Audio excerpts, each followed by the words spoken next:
They locked the door on Christmas Eve. My own son locked it, with his wife standing behind him wearing my late wife's pearl earrings, and when I knocked a third time, Marcus opened it just wide enough to say 4 words. "You weren't on the list, Dad." Then he shut it again, softly. The way you close a door on someone you've already decided doesn't matter. Behind him, through the frosted glass, I could see the warm gold light of the tree I had bought, hear the laughter of relatives I had fed for 14 years, and I stood on my own porch in the snow like a stranger asking for change. My name is Arthur Whitfield. I am 63 years old. And before I tell you how I found myself locked out of my own family's Christmas, standing in 11-degree cold in a coat that used to belong to a man people respected, let me know in the comments where you're watching from tonight. Tell me the time where you are. It matters to me more than you know on a night like this one. For 14 years, since before Marcus was even married, I had funded and hosted the Whitfield family Christmas. Every year. The turkey, the tree, the gifts under it, the heating oil that kept the old lake house warm through a Vermont winter, all of it came out of my pocket, and I never once asked for thanks. I built clocks and repaired them for a living, 41 years of it. Precision work, the kind where a single gear out of alignment throws off an entire mechanism and nobody notices until the whole thing stops. I should have recognized the stopped mechanism in my own family long before that door clicked shut in my face. I did not. I was too busy loving people who had already decided I was worth less than the house I'd paid for. Was any of what they told me even true? That's the first question I want you to sit with, because I sat with it myself for 8 long months, and the answer nearly cost me everything. Was Marcus really struggling the way he claimed? Was the man I raised, the boy I taught to wind a pocket watch by hand when he was 7 years old, capable of the thing I eventually watched him do on camera, in his own voice, and the woman standing beside him at that door? Who was actually giving the orders in that house, and who was simply too weak or too willing to say no? I need to take you back 8 months to the exact afternoon the invasion began, disguised, as these things always are, as love. My wife Eleanor died 3 years ago this past spring. Pancreatic cancer, diagnosed in February, gone by May. 89 days from the day the doctor said the word, to the day I stood in a black suit and watched them lower her into frozen Vermont ground. I had spent 4 decades bent over a workbench listening to the smallest imperfections in a mechanism, a hairspring off by 1/100th of a millimeter, a mainspring wound 1 turn too tight, and I could hear those imperfections from across a room, but I never heard the silence coming in my own house. When Eleanor died, the house didn't just get quiet. It stopped, the way a clock stops when you forget to wind it, and no amount of listening brings the ticking back on its own. The lake house had been ours for 31 years. I'd paid it off 9 years early. Working Saturdays nobody asked me to work. Restoring a widow's grandfather clock for 18 months just to buy Eleanor the kitchen she wanted. It was supposed to be where I grew old peacefully, surrounded by grandchildren, the smell of pine needles every December, the sound of my 6-year-old granddaughter Lily's feet pounding down the staircase on Christmas morning. Instead, 8 months after Eleanor's funeral, it became the place where I was slowly, methodically erased. It started, as these things always do, with kindness that had a price tag hidden inside it. Marcus and his wife Vanessa came over on a rainy Sunday in April, 3 weeks after I'd buried my wife. Vanessa sat close to me on the couch and took my hand, her voice soft with what I believed at the time was real grief. "Dad, we can't stand the thought of you rattling around this big house alone." Marcus's investment consulting firm was, according to him, entering a critical growth phase. He needed to redirect capital, he said, and it would help enormously if they could give up their apartment lease downtown and move in here with me. "It would be a comfort to all of us," Vanessa said. "She would cook. She would keep me company. She would make sure I wasn't eating cereal for dinner every night like a widower in a sad movie. I want to be honest with you about something, because I promised myself when I started telling this story that I wouldn't pretend to be a man without flaws, standing on some pedestal looking down at the people who hurt him. I have my own failure to account for, and it belongs right here at the beginning. When Marcus was young, 8, 9, 10 years old, I was gone more than I was home. Rare clock restorations took me to auction houses in Boston, to private collectors in Montreal, sometimes for 2 or 3 weeks at a stretch. Eleanor raised that boy more than I did in those years, and by the time I noticed how much distance had grown between us, he was already grown, already someone I had to work to know, rather than someone I simply knew. I have wondered, many nights since, whether the boy I failed to be present for became the man who found it easy to look at my empty chair and see only square footage. I don't offer that as an excuse for what came later. I offer it because a man who tells you his own story honestly has to tell you the parts where he was the one who let the mechanism drift out of alignment.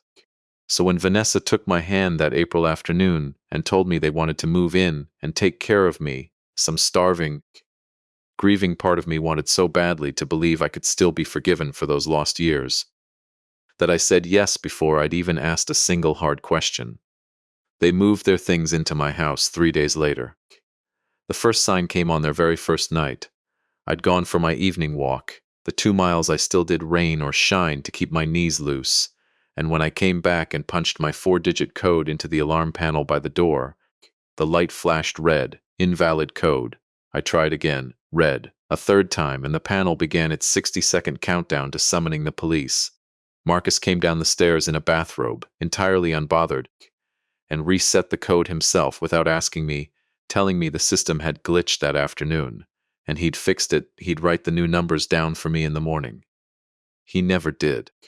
I had to ask twice more over the following week before he finally gave them to me, almost as an afterthought, the way you'd toss a coin to a stranger. You do not accidentally lock a grieving widower out of the alarm system in his own house on the first night you live there. I told myself it was thoughtlessness. I have spent 41 years training myself to distrust the word accidentally when it's used to explain something that benefits only one person. Within 3 weeks, my workshop, the converted sunroom off the back of the house where I'd repaired clocks for 3 decades, where the walls held 41 years of tools and 3 generations of restoration diplomas, and a photograph of Eleanor laughing beside my workbench, the day I finished the grandfather clock that paid for her kitchen, became, in Marcus's words, underutilized space. I came home from the hardware store one Tuesday to find 2 men in coveralls carrying my workbench out to the driveway. Marcus stood in the doorway on a phone call, waving his free hand at them like a foreman, directing them to stack my tool chests against the far wall so his home office furniture could go where my bench had stood for 30 years. When he hung up, he told me, brightly, that his investors needed to see a professional home studio on video calls, and that I didn't really use the workshop for real client work anymore anyway. I was retired, wasn't I? Just a hobby now. He said it the way you'd describe a child's stamp collection. I found Vanessa afterward in the sunroom, arranging his new desk lamp, and I asked her to please talk to him, to explain that this was not simply a room to me. She looked at me with an expression I would come to know very well over the following months. Patient, gentle, and utterly immovable, like a nurse humoring a confused patient. "Dad," she said, "we actually wanted to talk to you about the guest room downstairs anyway. We've noticed you wincing on the stairs. It would be so much safer for you to sleep on the ground floor. No steps to worry about at night. My knees were fine. I walked 2 miles a day without a limp. But I understood, standing there, that I was no longer being consulted about my own house. I was being managed. I moved into the downstairs guest suite 3 days later, carrying my clothes down in cardboard boxes while Marcus took calls in what used to be my workshop, and Vanessa reorganized my kitchen cabinets to her own liking. The guest suite had one small window near the ceiling that let in a strip of gray light, and at night I lay listening to their footsteps cross the floor above my head, the floor of what used to be my bedroom. Eleanor's and mine for 31 years, and I told myself over and over that I was doing this for family, that a little discomfort was a fair price for not eating dinner alone. That comforting lie lasted exactly until the second week, when I woke past midnight to a heavy dragging sound coming from directly above me. I climbed the stairs quietly and found the front door standing open to the cold, and Marcus wrestling something large and wooden across the porch toward a rented dumpster parked in the driveway. In the porch light, I recognized the carved detailing before I understood what I was looking at. It was Eleanor's cedar hope chest, the one her own grandmother had given her, the one that had held her wedding dress and every letter I'd ever written her during the 2 years I courted her by mail while working a restoration apprenticeship in Philadelphia. Marcus shoved it over the edge of the porch steps. I heard the wood crack against the frozen ground. He dragged the broken pieces to the dumpster, wiped his hands on his jeans, and went back inside without ever once looking toward the guest suite window, without ever once imagining that I might be standing there, in the dark, watching him throw away the last physical thing that still smelled faintly of his mother's cedar closet. I did not confront him that night. I have spent my whole working life learning that when a mechanism starts failing, you do not simply hammer at the piece that's making the noise. You take the whole thing apart patiently, and you find the actual point of failure, because the loud part is rarely the true problem. I went back to bed, and I lay there in the dark, and for the first time since Eleanor died, the grief in my chest had company. Anger had moved in beside it, quiet and cold and very, very patient. Over the following weeks, I became something I had never been in 63 years of life. A man who watched his own house the way you'd watch a stranger's. I noticed Marcus waiting on the porch every morning at 10:50, coffee in hand, for the mail carrier, a man who claimed to run a modern investment firm and yet couldn't seem to trust the mail to simply arrive at the box like it had for 31 years. He intercepted every delivery personally, sorted through it on the spot, and whatever made it to the kitchen counter afterward was nothing but grocery flyers and utility notices. I noticed Vanessa's questions, always so gentle, always circling the same territory. Dad, do you remember what day it is? Dad, didn't we already have this conversation? Dad, are you sure you took your blood pressure pill? Because you seemed a little foggy this morning. Each question small enough to dismiss on its own. Together, they were bricks, and I began to understand exactly what wall they were building and exactly which side of it I was meant to be locked behind. The morning I finally understood how far it had already gone, I was standing at the kitchen sink washing my coffee cup, and Lily came padding in wearing her socks, 6 years old, her hair still messy from sleep. She climbed onto a stool at the counter and watched me for a while with the unblinking directness only children still have, the kind adults train themselves out of. "Grandpa," she said, "why does Mommy say you're going to live somewhere else soon? Somewhere with nurses?" I stood very still with the water still running over my hands. "Is that what Mommy told you, sweetheart?"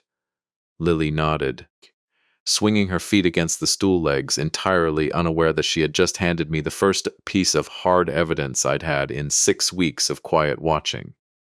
"She said it's because your brain is getting old and confused. But you don't seem confused to me. You always remember my favorite cereal." I dried my hands slowly, giving myself time, because I did not want this little girl to see on my face what I was actually feeling. "Sometimes grown-ups say things that aren't quite finished being true yet," I told her. "But you're right. I remember your favorite cereal. I remember everything, Lily. And I meant it as more than comfort. I meant it as a promise to myself." That was the day the frightened, grieving old man I had been playing since April finally, quietly died, and something colder and far more useful took his place. I did not scream. I did not confront Vanessa in the kitchen or drag Marcus out of my workshop by the collar. Anger, I have learned over 4 decades of precision work, makes you clumsy. It makes you strip a screw, crack a jewel bearing, ruin the very thing you're trying to fix. Calm makes you dangerous. So instead, that afternoon, while Marcus was on one of his endless calls and Vanessa had taken Lily to a birthday party, I did something I had not done in 3 years. I walked out to the detached garage, past the blue recycling bin I had noticed Marcus filling every week with a strange, obsessive regularity, and I lifted the lid. Inside, tangled together in a loose drift of white, were hundreds of shredded paper strips, and threaded through the ordinary printer paper, unmistakable even in fragments, was the thick, glossy stock of bank stationery. I stood there in the cold garage for a long moment. An old man in a cardigan looking down into a recycling bin like it held the answer to a question I hadn't let myself ask out loud yet. Then I reached in with both hands, and I began very carefully to gather every glossy fragment I could find. Continue whenever you're ready. Say one, and I'll pick up exactly where this left off. I carried the fragments down to the guest suite in an old pillowcase and spread them out across the bedspread under the small reading lamp, and I sat there past midnight, the way I used to sit at my workbench piecing together a shattered enamel dial no bigger than a quarter, matching curve to curve, color to color, patience laid over patience. 41 years of restoring things other people had given up on had taught me one thing above all. Nothing is ever too broken to be read again, if you're willing to sit with it long enough. By 2 in the morning, I had reconstructed the top corner of a letter. The logo was unmistakable, the same regional bank that had held Eleanor's, and my joint accounts for 3 decades. The same bank that had sent the letter confirming the mortgage paid in full 9 years ahead of schedule, the letter I'd framed and hung, foolishly proud, in what used to be my workshop before it became Marcus's studio. I taped fragment to fragment with trembling hands until a date emerged, 11 days earlier, and then piece by piece a name, not Marcus Whitfield, not Vanessa, Arthur Whitfield, my name on a letter I had never received, never opened, never known existed, because my own son had been standing on the porch every morning at 10:50 waiting to steal it out of the carrier's hands before it ever reached me. I found enough of the body of the letter to understand the shape of what had happened, even with whole sentences chewed away by the shredder blades. Home equity line of credit. Property appraisal completed. Approved in the amount of... The number itself was gone, sliced clean through, but I didn't need the number to understand the size of what was happening. You do not forge a loan application against a paid-off house for pocket change. Somebody had decided my home, the home Eleanor and I built our whole life inside of, was worth more to them as collateral than I was worth to them as a father. I sat on the edge of that narrow guest bed, with the taped-together letter in my lap, and I thought about 41 years of trusting my hands to catch the smallest flaw in a mechanism before it caused real damage. And I thought about how completely catastrophically I had failed to apply that same discipline to my own family. Then I folded the reconstructed letter into a small pouch, tucked it into the lining of my boot the way I once hid a client's uncut sapphire from a burglary in progress, and I went looking for the second piece of the puzzle, because a man does not forge a bank document without also needing legal authority to make it stick. I found it 2 mornings later, when Marcus and Vanessa left early for what they called a client dinner in Burlington. I climbed the stairs to the small upstairs den, a room Marcus had never bothered to claim because it was too cramped for his video calls, and I opened the wall safe behind Eleanor's old watercolor of the lake at sunset. Everything inside looked untouched.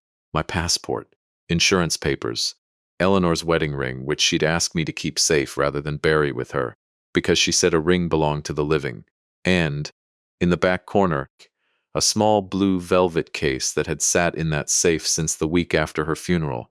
I already knew before I opened it from the weight of it in my palm. Inside was nothing but empty velvet.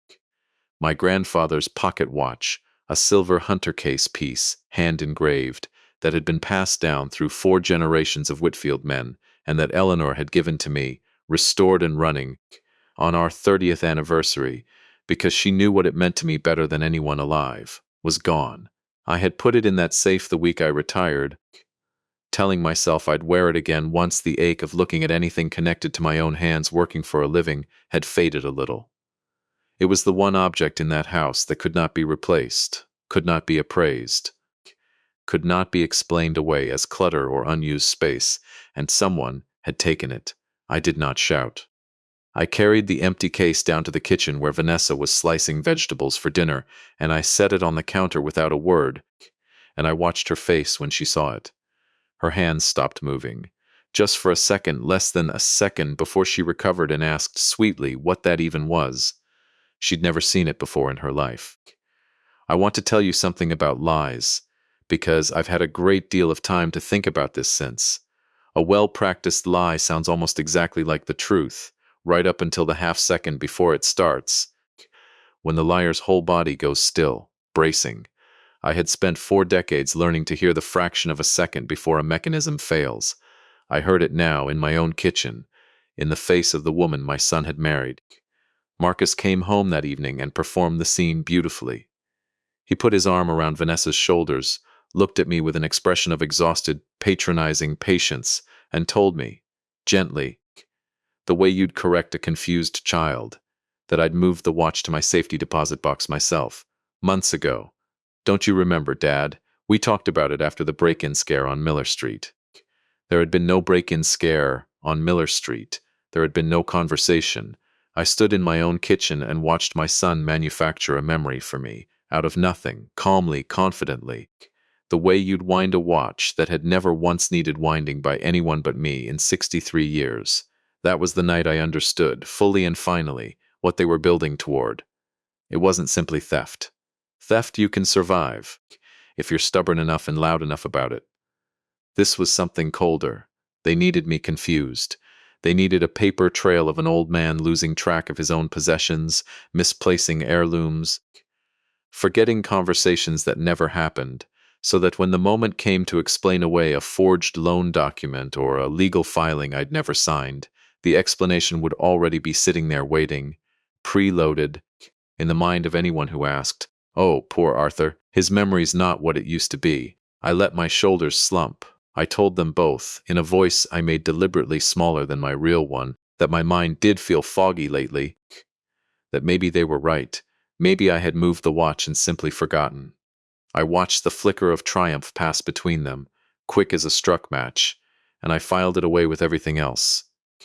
Because I had learned by then that the fastest way to lose a fight against people who wanted you declared incompetent was to insist, loudly, on your own competence. The following Thursday I told Vanessa I was walking to the community center to play cards with the Hendricks brothers. A slow, shuffling excuse I delivered with my hand resting on the cane I'd started carrying 2 weeks earlier, though my knees had never once needed it. I walked 3 blocks, out of sight of the house, and folded the cane into my coat and called a cab instead, and I rode it downtown to the only person I trusted with what I was about to say out loud. Patricia Hale had been my attorney for 26 years, since a dispute over a restoration contract with a Boston collector had first put us in the same room, and in that time she had negotiated 3 business contracts for me, settled Eleanor's small estate matters without ever charging me for the extra hours it took, and once, memorably, threatened an insurance company into paying a claim they'd denied twice by threatening them with a bad faith suit over the phone, in a voice that could have stripped paint. She listened to me for 40 minutes without interrupting. The reconstructed bank letter spread flat on her desk under her lamp, and when I finished, she sat back in her chair and was quiet for longer than I'd ever known her to be quiet. Arthur, she said finally, this is not a family disagreement. This is a documented pattern of elder financial exploitation, and if what's in this letter is real, it's federal bank fraud.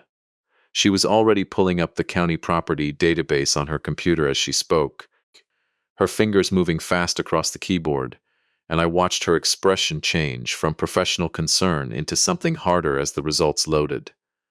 There's an active lien filing against your property from 3 weeks ago. Someone submitted notarized paperwork granting power of attorney over your financial affairs. She turned the screen toward me. Do you recognize this signature? I looked at my own name, in my own handwriting, every loop, every angle, every small hesitation exactly where I would have made it myself after 41 years of signing invoices and restoration certificates. It was flawless. It was also not mine. I've never seen that document in my life, I said. Patricia's mouth went thin and flat. Then somebody had access to enough of your genuine signature to forge it convincingly, which means this has been planned for a long time, not decided on impulse. She reached for her phone. I'm calling a man named Owen Castellano, forensic accountant, used to work fraud cases for the state attorney general's office before he went private. If your son has been funding a fake company off borrowed money, Owen will find the truth of it in 72 hours, and we are going to need every hour of proof we can gather before we move, because the moment we file anything, they'll know we're on to them, and a cornered man does unpredictable things. Owen Castellano turned out to be a quiet, unhurried man in his 50s who took notes in small, precise handwriting, and asked more questions in the first 10 minutes than anyone had asked me in 8 months of living under my own son's supervision. 3 days later, he came back to Patricia's office with a folder an inch thick, and he laid it out for us with the flat clinical calm of a man who had stopped being surprised by human greed a long time ago. Marcus's investment firm, it turned out, was almost entirely fictional. Registered, technically legal, entirely hollow, no employees, no clients, no office beyond the sunroom he'd converted in my house. What Marcus actually did with his days behind that closed door was trade cryptocurrency, aggressively and very badly. And over the previous 16 months, he had burned through his own savings, his retirement accounts, and this detail landed on me like a physical blow. Nearly all of the modest inheritance Vanessa had received from her own late grandmother. When the legitimate money ran out, Marcus had gone looking for more of it in places that did not send polite reminder letters. He currently owed close to $350,000 to a pair of private lenders, whose collection methods, Owen said carefully, tended to involve more than phone calls.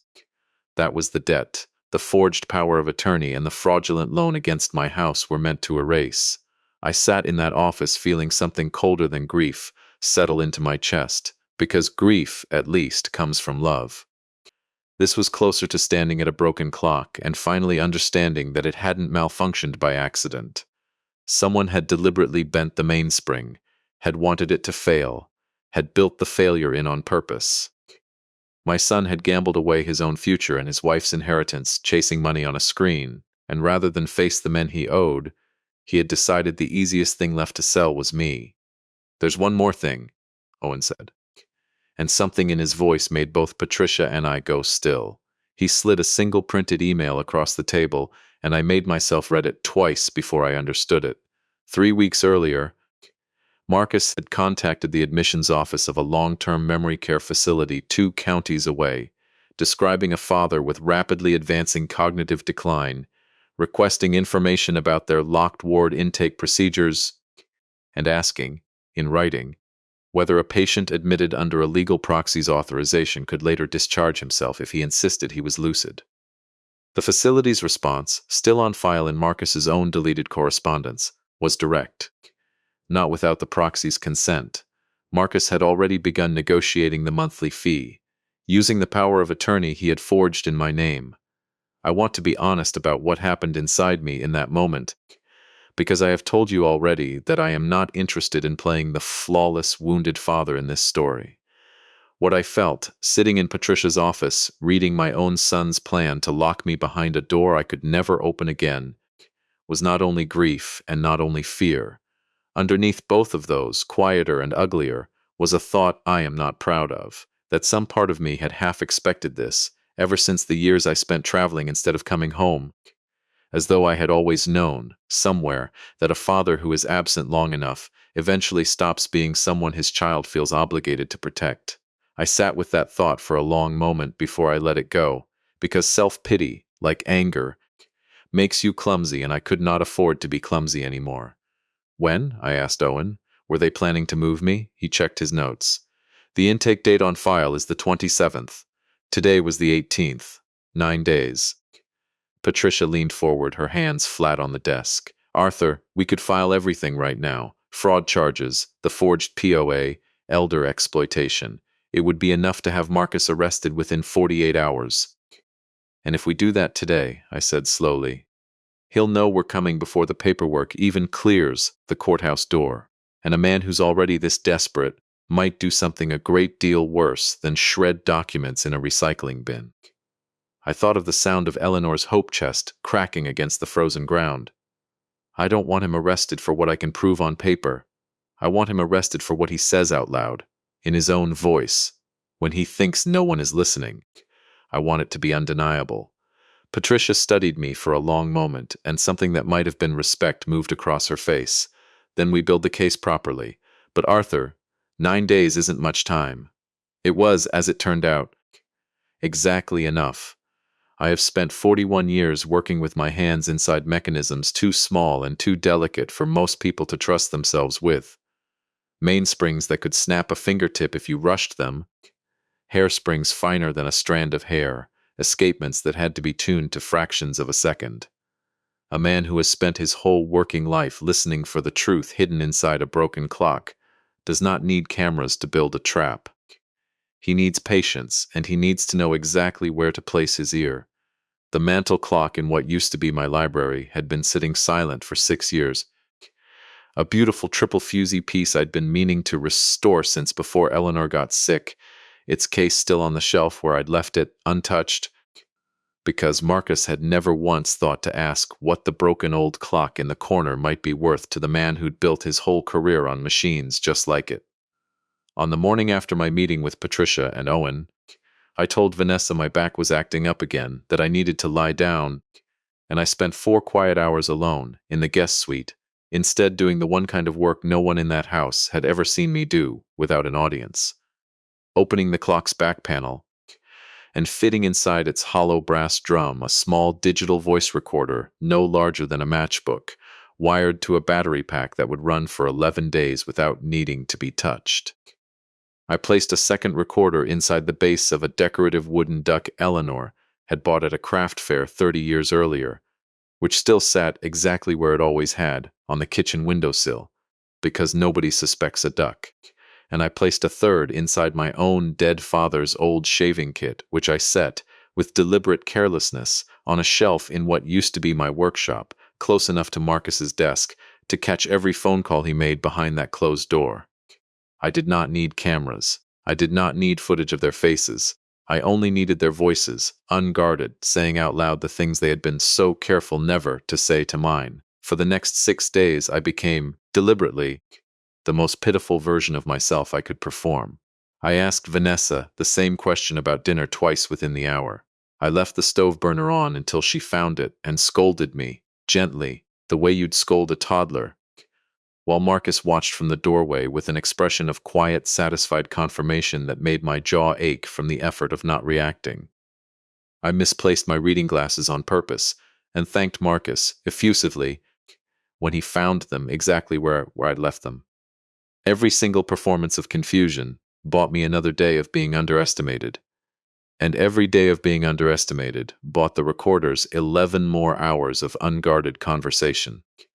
On the 4th night, past midnight, I sat on the edge of my narrow bed with a pair of wireless earbuds in and listened, through the recorder hidden in the mantel clock, to my son pour himself a drink in what used to be my library and say, in a voice thick with something that might almost have been relief, that the appraisal had cleared, that the funds would hit the account on the 24th, that once the lenders were paid off, they could finally stop looking over their shoulders every time a car slowed down outside the house.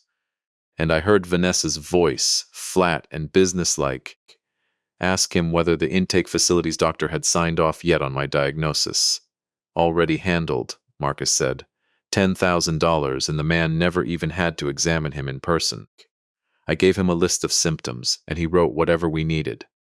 I sat in the dark with my grandfather's stolen watch nowhere in that house, and my late wife's hope chest in a landfill somewhere, and I listened to my only son describe, in the same tone he might have used to confirm a dinner reservation, the paperwork required to make his own father legally disappear. Vanessa's next question was the one that finally told me everything I still needed to know about who was truly driving this. And the necklace, the watch, whatever it was, she said, impatient. You're sure the pawn ticket can't be traced back to either of us? Marcus laughed, a short, ugly sound. I told you I used a fake ID for the transaction. Relax. In 9 days, none of this will matter. We'll be in Aruba, and he'll be somewhere with a locked door and a nurse who's paid to nod along with whatever he says. I sat very still in the dark, and something inside me that had been bending for 8 months, finally, quietly, stop bending. Continue when you're ready. Say 2, and I'll pick up with the confrontation. The next morning, I called Patricia before the house had even fully woken. Standing out by the frozen dock in my coat with the burner phone Owen had given me, and I told her what I'd heard.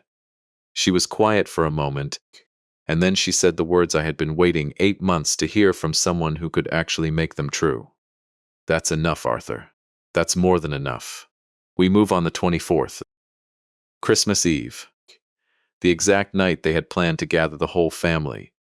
Marcus's parents driving up from Hartford, Vanessa's sister, and her husband, half a dozen cousins, all of it wrapped around the funds clearing that morning, a celebration disguised as a holiday. Patricia explained it to me carefully.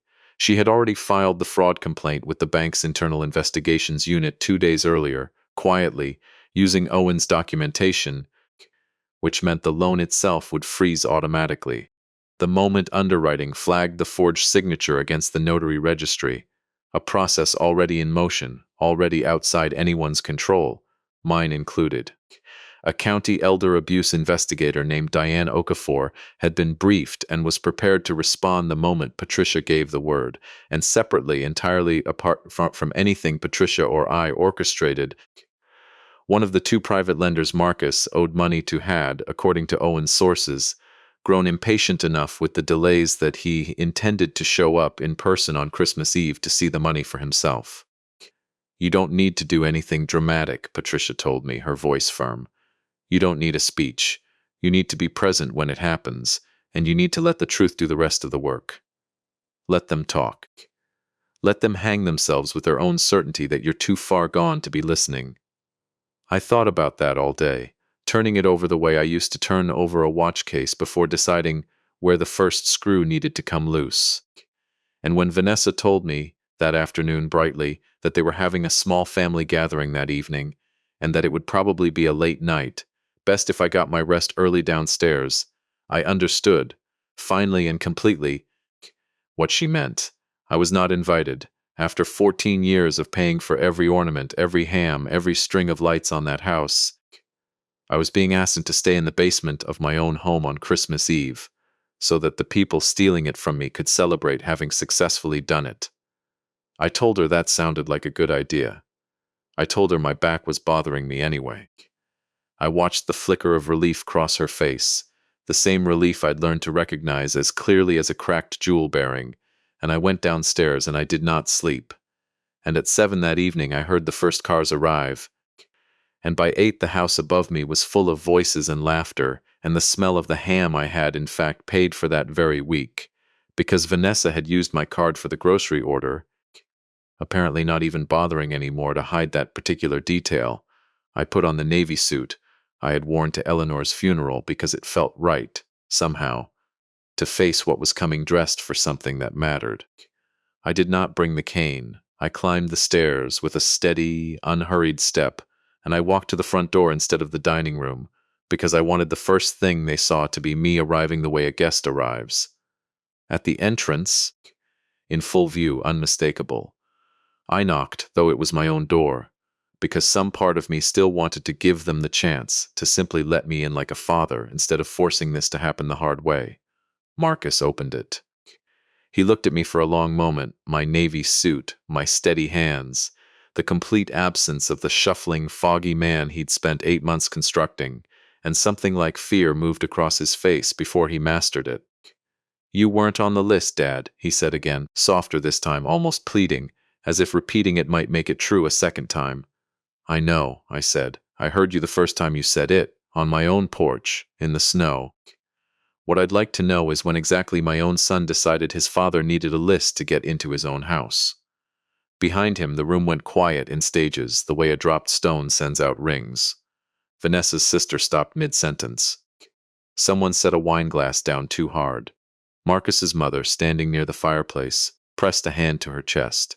I stepped past my son into the front hall, and I did not raise my voice, because I had learned, over 8 long months, that the loudest thing in a room is often the person who refuses to shout.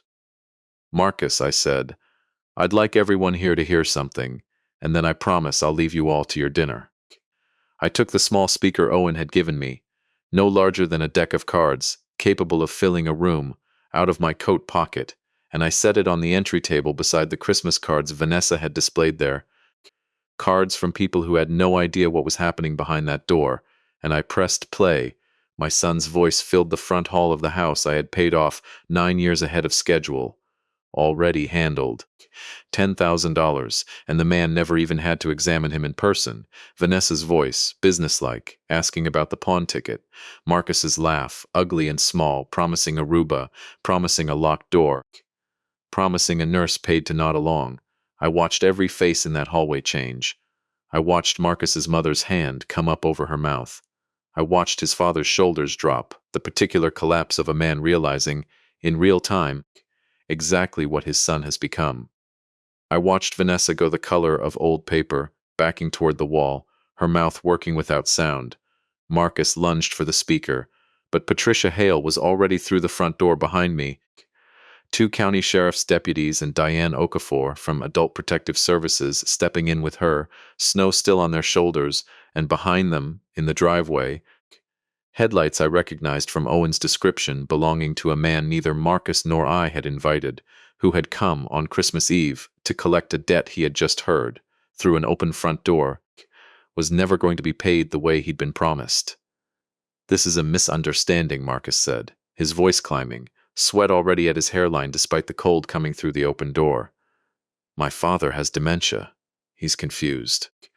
That recording could be anything, could be edited. Mr. Whitfield." Patricia's voice cut through the room like a blade through wax paper. "I've already filed the forged power of attorney with the county recorder's fraud unit, alongside Mr. Castellano's forensic financial report and the bank's own internal fraud confirmation received this morning. The home equity transfer scheduled for today has been frozen. Every dollar your father's signature was supposedly attached to never moved, and it never will. What you just heard on that recorder is not the evidence that convicts you. It's simply the last piece confirming what a paper trail already proved 3 days ago." Marcus's eyes went to me, wild now, searching for the confused old man he'd spent 8 months constructing, the one who was supposed to still be sitting quietly in the basement, believing whatever he was told. "You don't own the house's equity to borrow against, Marcus," I said quietly. 6 weeks ago, before any of this started, I moved this property, along with the rest of what your mother and I built, into an irrevocable trust. I am the sole trustee. No power of attorney, forged or real, has any authority over trust assets. You were never stealing from me. You were stealing from a document that legally does not exist for you to steal from. I watched the last of it leave him, not just the plan, but the certainty that had carried him through 8 months of lying to a grieving old man's face. His knees seemed to genuinely buckle, and one of the deputies stepped forward to steady him before the handcuffs came out, reading him his rights in the same flat, procedural voice they'd probably used 100 times before, while wire fraud, aggravated identity theft, and elder financial exploitation joined together into a sentence none of us in that hallway had ever expected to hear applied to someone we loved. Vanessa did not try to run.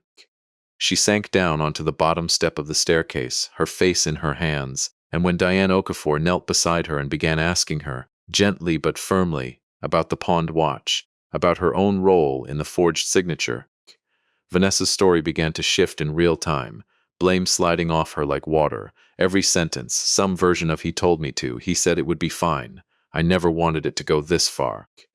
I stood in my own front hall and watched my son's wife try to disappear into her own excuses, and I felt nothing rise up to defend her, because I remembered very clearly the stillness in her face the day she lied to me about the empty velvet case. It was the man from the driveway who finally broke the room's paralysis. He stepped through the open door without waiting to be invited. No one in that house had the standing left to stop him, and walked directly toward Marcus, ignoring the deputies entirely, close enough that his voice, low and flat, carried to every corner of the silent hallway. 48 hours, Mitchell."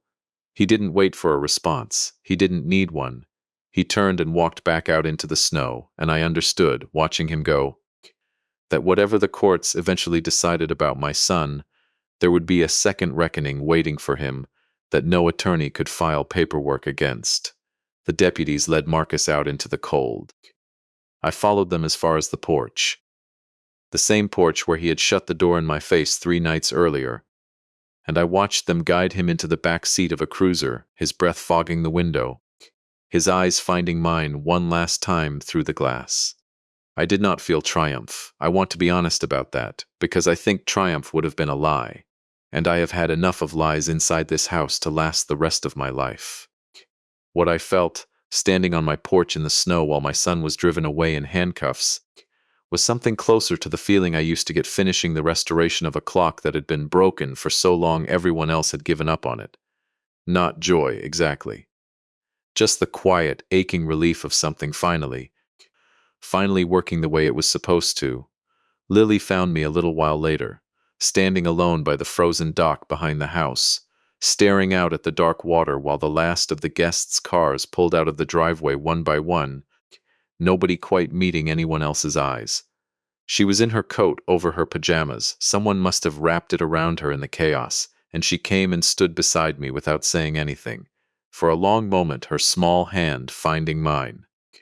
"Grandpa," she said finally, "are you going to live somewhere with nurses now?"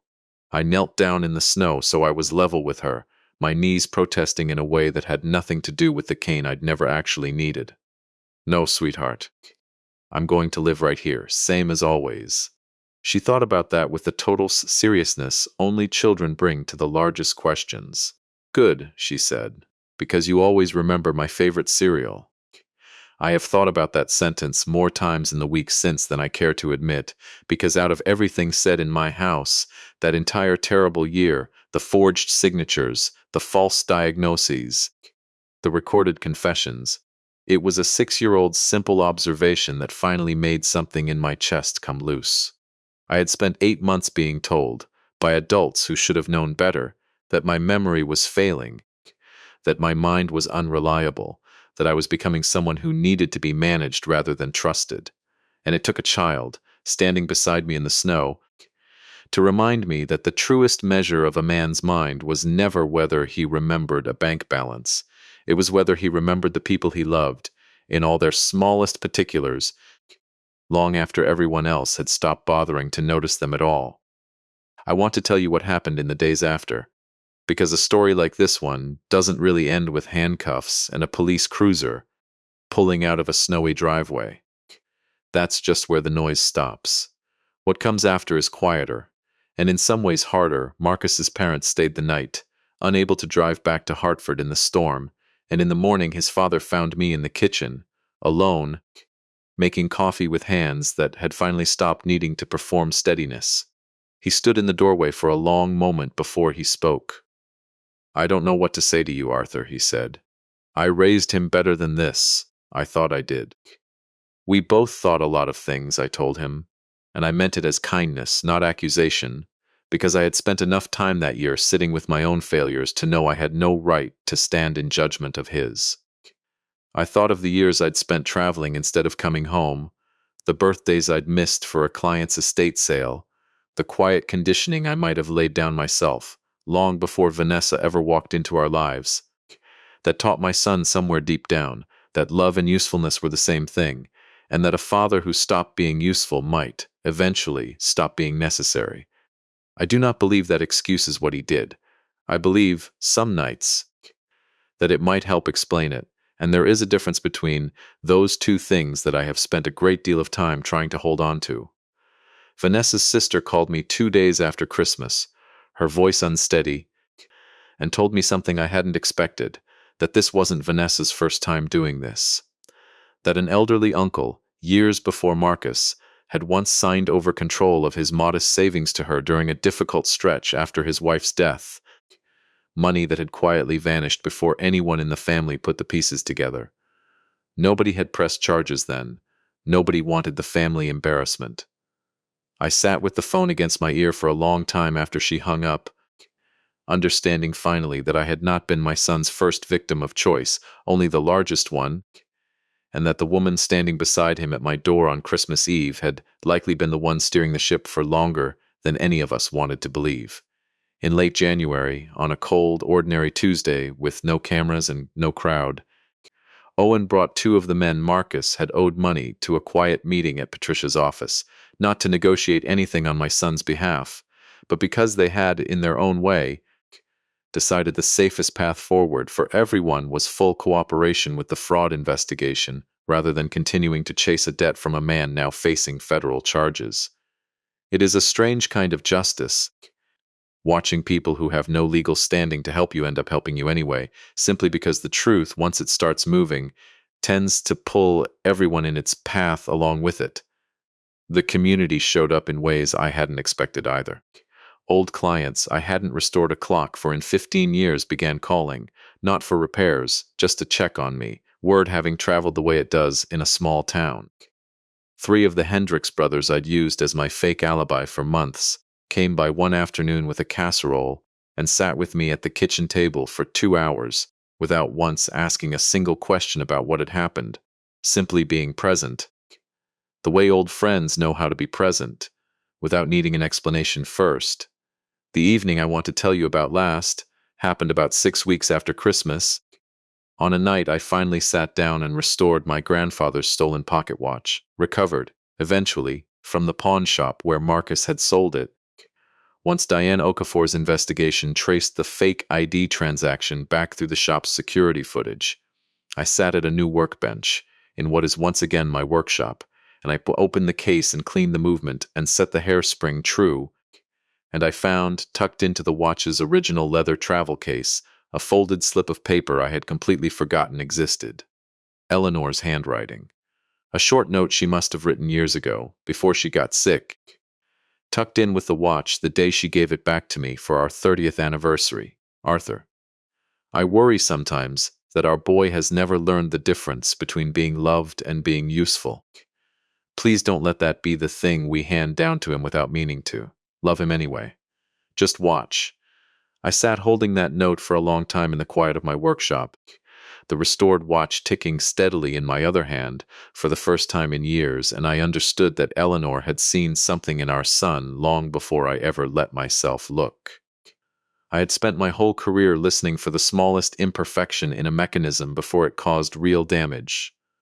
I had missed the one closest to home for over 30 years. I do not know if I will ever fully forgive myself for that. Even as I have found a way slowly to forgive the boy who grew out of it, I still host Christmas. 14 years became 15 this past December, and Lily spent the night before decorating the tree with me, while her mother, Marcus's sister, who I haven't mentioned much in this story because she wanted nothing to do with any of it, who was horrified when she learned the truth and has been the steadiest person in my life since, made cocoa in the kitchen, that is, once again, entirely mine. Marcus is currently serving the first of what will likely be several years in a federal facility upstate. Vanessa took a plea agreement and testified against him in exchange for a reduced sentence, and I have not spoken to her since, and I do not expect to. I visit Marcus twice a month because he is still my son, and because Eleanor's note sits framed now on my workbench, and I have decided, at 63 years old, that loving someone and holding them fully accountable for what they've done are not actually opposites, no matter how long I once believed they were. The lake house is quiet again in the way it's supposed to be quiet. Not the hollow, echoing silence of those 8 months, but the good kind. The kind where a grandfather clock ticks steadily in the hallway and a 6-year-old's feet pound down the staircase on Christmas morning, and nobody has to knock on their own front door and wait to see if they're still welcome inside. A house is just a structure until the people inside it decide what it's worth. I spent 14 years believing that what I gave my family for free could never be taken from me, because love, I thought, doesn't work like collateral. I was wrong about that, and it nearly cost me everything. But I learned something else in the ruins of it, something I believe more than I ever believed the first thing. Love that has to be forced open with a locked door isn't love at all. It's just a debt somebody hoped you'd never audit. Check your own mechanisms. Listen for the silence before it becomes permanent. And never ever let anyone convince you that you're too old, too foggy, or too far gone to notice exactly what's being taken from you while you're still standing in the room. If this story meant something to you tonight, hit like, subscribe, and tell me down in the comments, has anyone in your own family ever made you feel like a guest in a life you built? I read every single one. Merry Christmas, wherever and whenever you're watching this from. And to anyone standing outside a locked door tonight feeling like you don't belong in your own story anymore, you do. Go knock again.